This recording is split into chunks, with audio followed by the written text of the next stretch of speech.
टूटी हुई झोपड़ी जिसके छप्पर में इतने छेद थे कि रात को तारे गिनने के लिए बाहर निकलने की जरूरत नहीं पड़ती थी।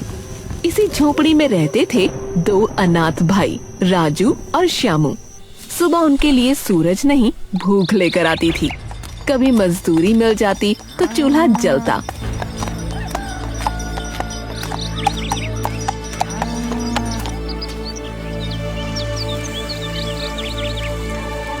कभी काम नहीं मिलता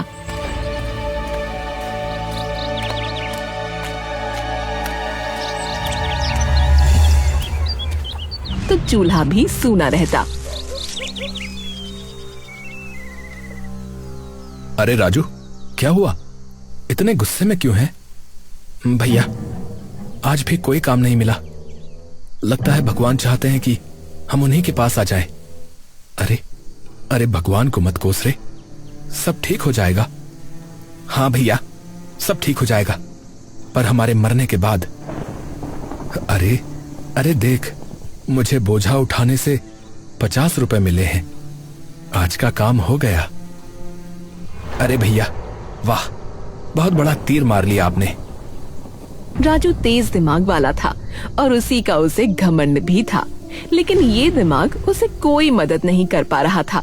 श्यामू इसके उलट था, ज्यादा बोलता नहीं था, पर जो देखता जो सुनता वो उसके मन में जम जाता था, जैसे पत्थर पर लकीर। देख लेना श्यामू भैया, एक दिन मैं बड़ा व्यक्ति बनूंगा। ये झोपड़ी, ये भूख, सब पीछे छूट जाएगा। मुझे बस एक मौका चाहिए अपना मस्तिष्क चलाने का। बड़ा व्यक्ति बनने से ज्यादा महत्वपूर्ण है अच्छे आदमी बने रहना। अरे भैया, आप भी अजीब हो, बस साधु संतों वाली बातें करते रहते हो।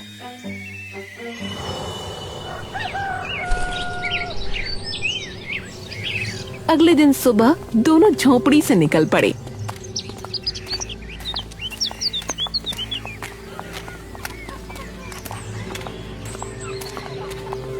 इस बार दिशा बदल दी थी, दूसरे राज्य की ओर। काम की तलाश में दोनों यूं ही भटका करते थे।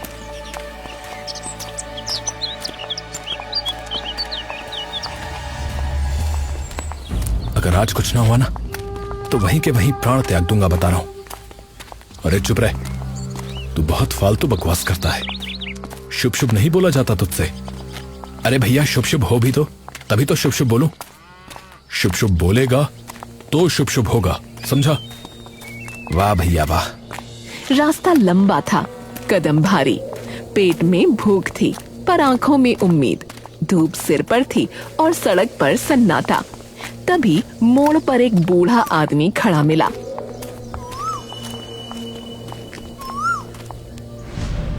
लाठी थामे, आंखें अध खुली, पर चेहरा जैसे सब देख रहा हो। अरे हटिए बाबा, देर हो रही है। देर नहीं हो रही बेटा, रास्ता बदल रहा है। अरे आप रास्ता बदलो, लेकिन हमारा रास्ता तो छोड़ो। बूढ़े ने राजू की बात नजरअंदाज करके बोलना शुरू किया। आवाज में न डर था न लालच, बस एक ठहराव था। तुम दोनों का रास्ता एक ही जगह से मुड़ेगा। एक आगे जाएगा, एक पीछे रह जाएगा, पर जो पीछे रहेगा वही आखिर में सच देखेगा। राजू के चेहरे पर हंसी तैर गई, ऐसी हंसी जिसमें भरोसा नहीं मजाक होता है। वाह बाबा वाह, आजकल भविष्य भी रास्ते पर खड़ा होकर बांटा जा रहा है? हमें कार्य चाहिए, काम, ये कहानी नहीं। मुझे तो जिसके चेहरे पर जो दिखाई देता है मैं वो पढ़ देता हूं। तुम मानो या ना मानो। अच्छा, तो ये बताइए कि मैं कब मरूंगा? ऐसी बातें नहीं करते बेटा। अरे तो आगे बढ़िए ना, क्यों मेरा दिमाग खा रहे हैं? श्यामू कुछ नहीं बोला। उसने बूढ़े की आंखों में झांका, उसे एक अजीब सी सच्चाई नजर आई। अब चलो राजू, देर हो रही है। वे आगे बढ़ गए।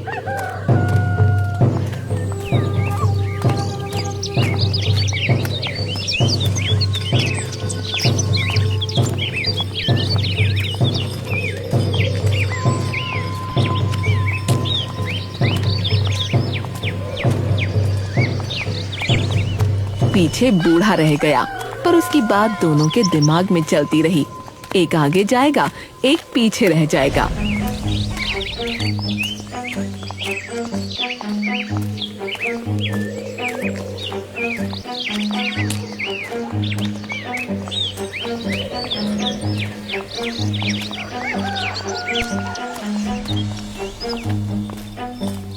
पागल बुढ़ा कहीं का। अरे तुम बहुत जल्दी क्रोध में आ जाते हो।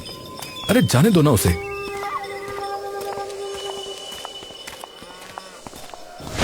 उसी दिन राज्य में हलचल मच गई। गली गली एक ही बात फैलने लगी, राजा कुछ बड़ा ऐलान करने वाला है। लोग काम छोड़कर दुकानें बंद कर दरबार की ओर चल पड़े।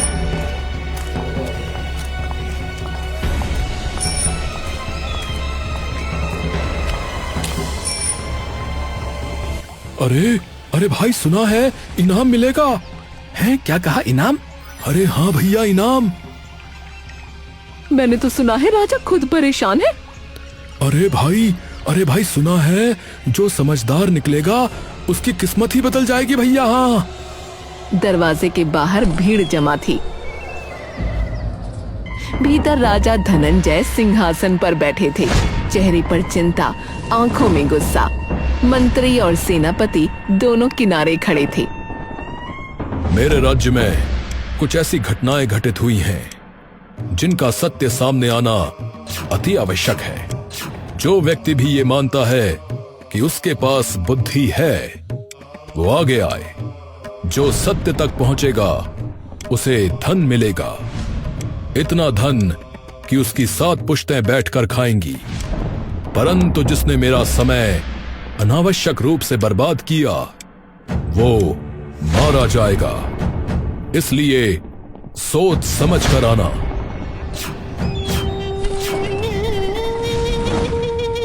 राजू की आंखों में चमक आ गई। यही मौका था, यही वो दिन जिसका सपना वो रातों में देखता था। देखा श्यामू भैया, ये मौका मेरे लिए ही है। अब आप देखना मेरे दिमाग का कमाल। अरे पर सोच के तो देखो, राजा स्वयं क्यों नहीं ढूंढ रहे ये सच?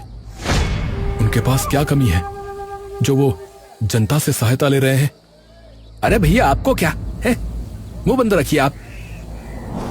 छोटे, सोच ले, कुछ गड़बड़ हुई तो मारे जाएंगे। अरे नहीं होगी, चलो भी। फिर दोनों महल के भीतर पहुंच गए।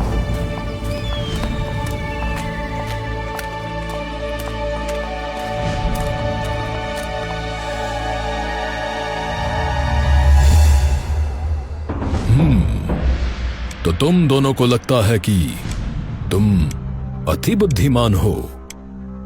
लगता नहीं, हम हैं। आप प्रश्न करिए। चलो ठीक है, तो सुनो। राज्य की सीमा पर एक खेत जला मिला, परंतु अजीब बात यह थी कि अग्नि सिर्फ बीच में ही लगी थी, किनारे जस के तस थे। दरबार में सन्नाटा फैल गया। फिर मंत्री बोला, और वहां ये पहेली मिली है, जहां से सूरज नहीं उगता वहीं से सत्य का रास्ता प्रारंभ होता है, और मैं भी वहीं कहीं हूं। दोनों पहेली सुनकर सोच में पड़ गए। राजू जमीन पर झुक गया, उंगलियों से काल्पनिक रेखाएं खींचने लगा। दिशा, हवा, दूरी, समय सब उसके दिमाग में घूमने लगे। श्यामू ने आंखें बंद की, खेत की तस्वीर मन में रखी। फिर बोला, हो सकता है किसी ने जानबूझकर मात्र बीच में जलाया हो, ताकि दिखाया जा सके कि ये कोई दुर्घटना नहीं। तुम पहेली का अर्थ बताओ, ये हमें ज्ञात है। दरबार में फुसफुसाहट हुई। राजा ने राजू की ओर देखा। जहां से सूरज नहीं उगता, यानी पश्चिम दिशा। आप खेत के पश्चिम में जांच कराइए। ठीक है। सब उस खेत के पास पहुंचे।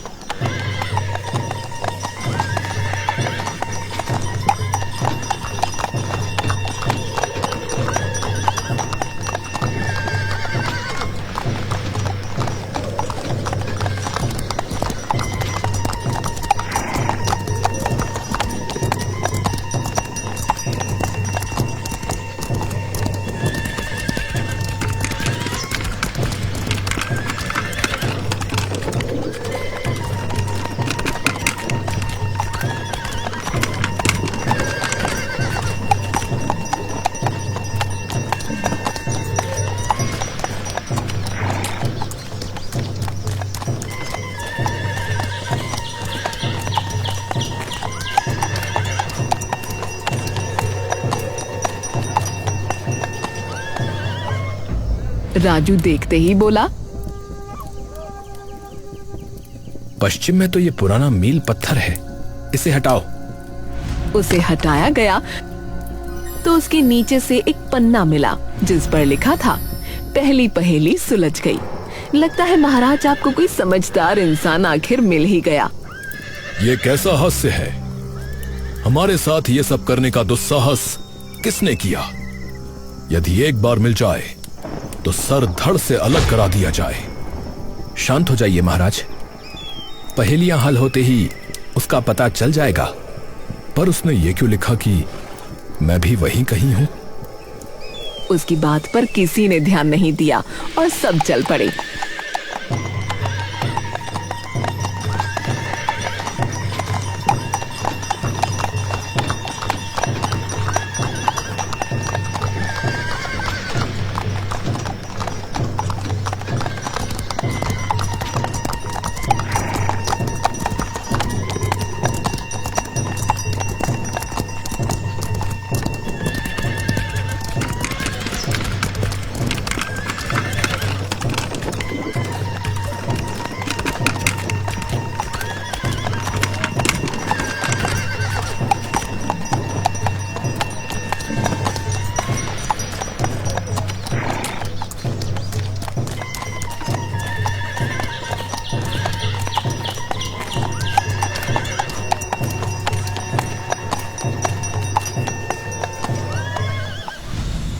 महल पहुंचकर अब दूसरी घटना राजा ने सुना।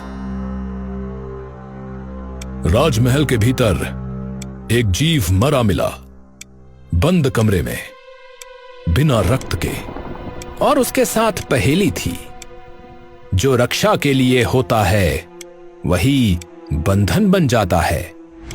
डरो मत, उत्तर दो। डरो मत, उत्तर दो, ऐसा क्यों लिखा है?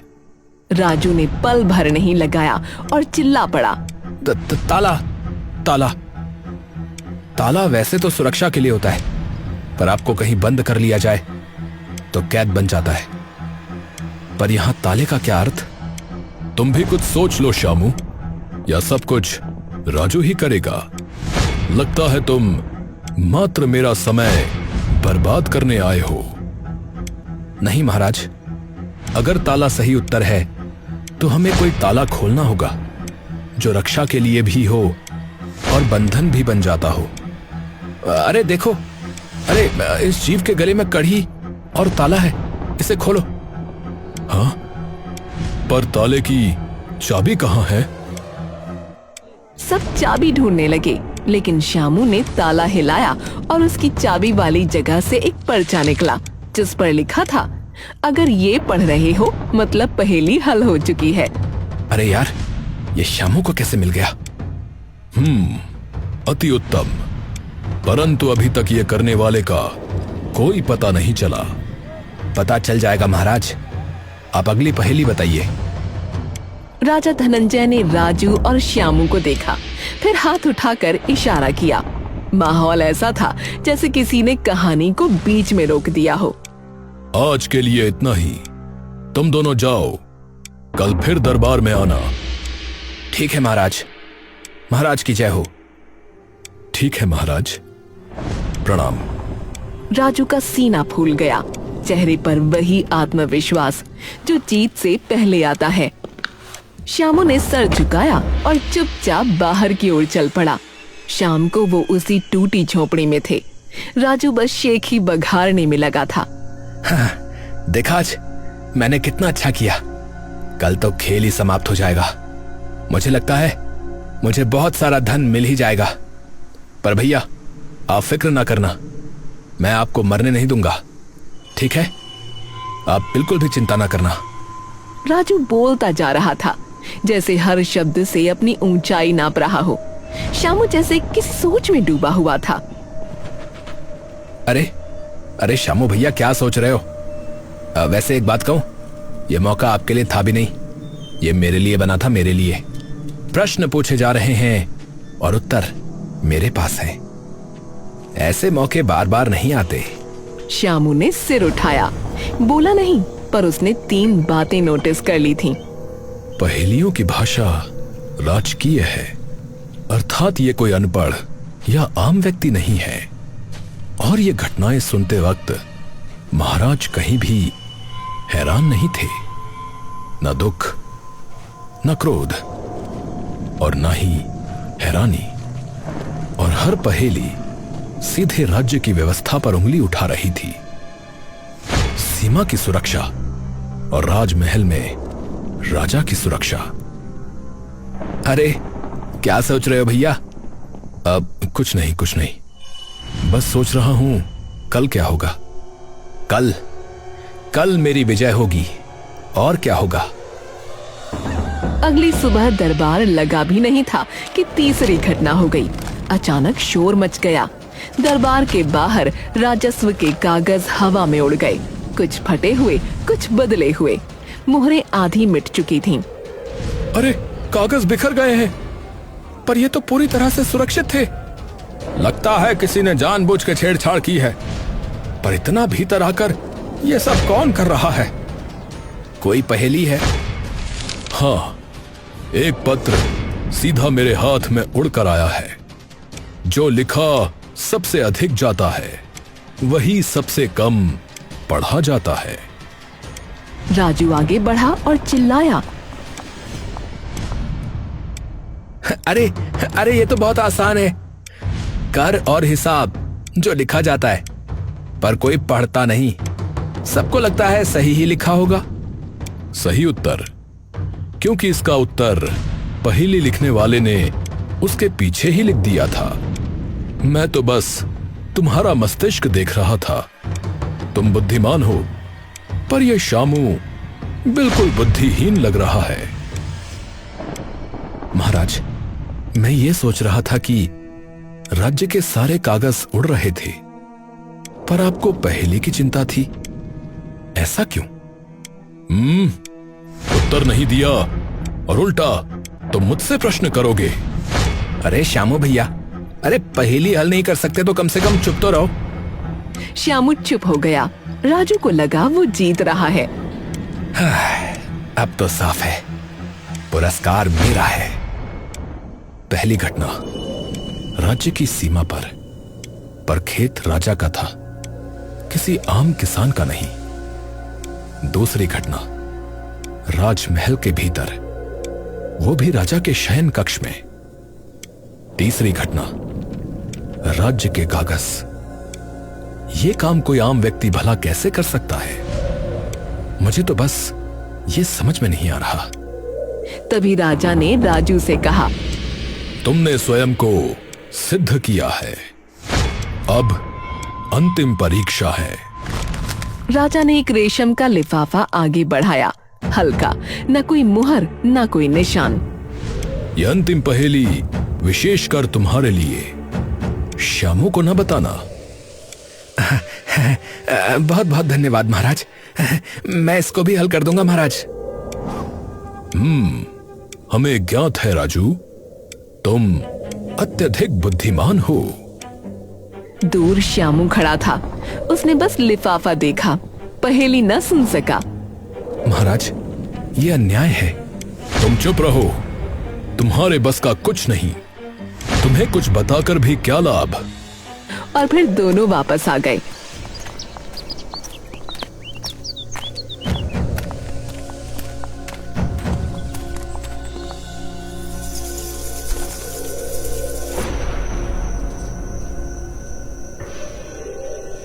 उस रात श्यामू सो नहीं सका। झोपड़ी में अंधेरा था,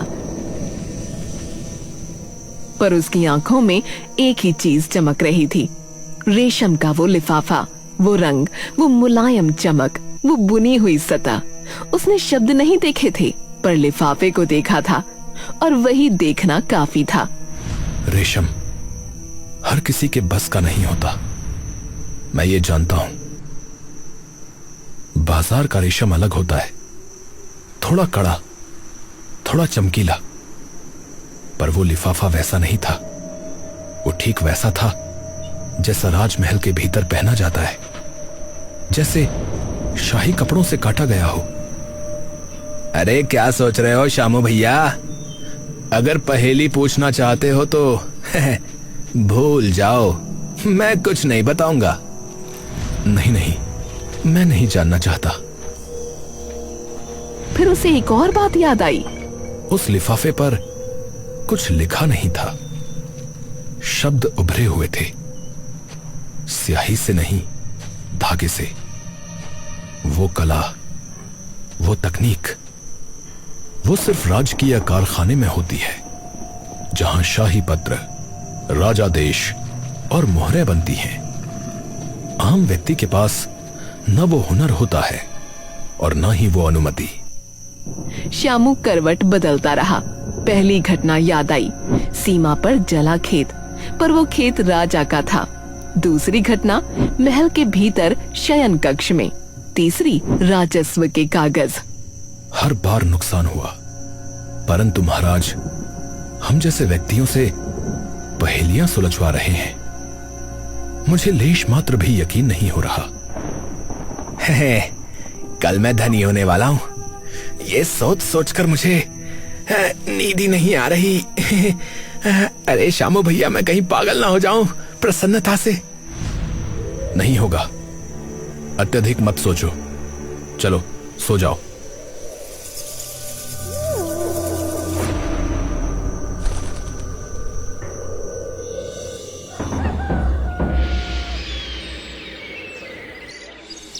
अगली सुबह दरबार पूरा भरा था।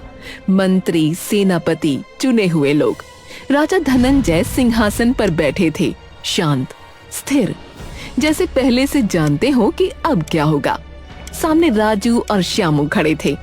राजू आखिरी पहेली का जवाब दे चुका था। अब जब सारी पहेलियां सुलझा ली गई हैं, तो ये बताओ, ये सब किसने किया? अपराधी को मेरे सामने प्रस्तुत करो राजू। राजू का दिल तेज धड़कने लगा। जवाब उसके पास थे, संकेत भी, पर नाम पर उसका दिमाग रुक गया। उसने इधर उधर देखा, फिर नीचे। मैंने पहेलियां हल की हैं, पर ये करने वाला कौन है? मुझे नहीं पता। ऐसा तो कोई साक्षी नहीं मिला। राजू चुप हो गया और दरबार में सन्नाटा छा गया। क्या कहा? तो मैं तुम दोनों को मृत्यु के घाट उतार दूंगा। सबसे महत्वपूर्ण बात थी अपराधी का पता लगाना। उसका तो तुमने कुछ नहीं किया, मात्र पहेलियां ही बूझते रहे। अरे पर महाराज। चुप रहो। तभी श्यामू आगे बढ़ा। राजू ने उसे रोकना चाहा, पर वो रुका नहीं। ये सब स्वयं महाराज ने ही किया है। दरबार जैसे हिल गया। अरे ये क्या दुस्साहस है? अरे राजा पर इल्जाम। अरे ये क्या हो गया? अरे भाई, ये क्या कह दिया? ओह, जब कुछ समझ में ना आए तो महाराज पर उंगली उठा दी।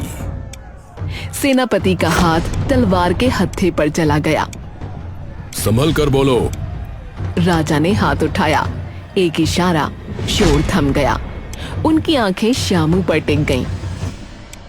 तुम्हें मुझ पर शक क्यों है? क्योंकि जो मैंने देखा वो किसी और के बस का नहीं था। आपके अपने स्वयं के खेत में आग, आपके शयन कक्ष में मरा हुआ जीव, राज्य के पत्रों का निकलकर उड़ने लगना, और फिर अंत में ये रेशम का लिफाफा, गुदे हुए शब्द। ये कला मात्र राजकीय कारखाने में होती है। आम व्यक्ति के पास न साधन है, न अधिकार। तो तुम कहना क्या चाह रहे हो? क्या पता किसी ने चोरी की हो? नहीं, जैसे आपने इस बात की परवाह ही नहीं की कि वो लिफाफा रेशम का है, उसी से समझ में आ गया कि वो आपने स्वयं बनवाया है महाराज। अच्छा, तुम बहुत अधिक नहीं बोल रहे हो। मैं तुम्हारी गर्दन धड़ से अलग कर दूंगा। नहीं सेनापति, रुक जाइए। ये बालक सही कह रहा है। हैं? क्या? राजा के चेहरे पर एक हल्की मुस्कान आ गई। तुमने सब सत्य कहा श्यामू। क्या? ये सब मैंने ही किया था। लोग सन्न रह गए। मेरा कोई पुत्र नहीं है, पर मुझे ऐसा उत्तराधिकारी चाहिए था जो इतना बुद्धिमान हो, जो मेरी तरह बारीकियों को पकड़ सके। उन्होंने राजू की ओर देखा। राजू, तुमने हर पहेली हल की, तुम्हारी बुद्धि तीव्र है। मैंने जो वचन दिया था वो निभाया जाए, पर श्यामू ने उन पहेलियों को देने वाले को समझा। राज्य को ऐसे ही राजा की आवश्यकता होती है। हे भगवान, हे भगवान, ये क्या हो गया? अर्थात मैं राजा बनूंगा। बनोगे नहीं पुत्र, बन गए। मेरे साथ साथ अब से तुम भी राजपाट संभालोगे, और मेरे जाने के बाद मात्र तुम। राजू को धन मिला और श्यामू को राज्य के राजा का पद। जहाँ कभी एक बूढ़ा ज्योतिष खड़ा था, उसकी बात पूरी तरह सच हो गई।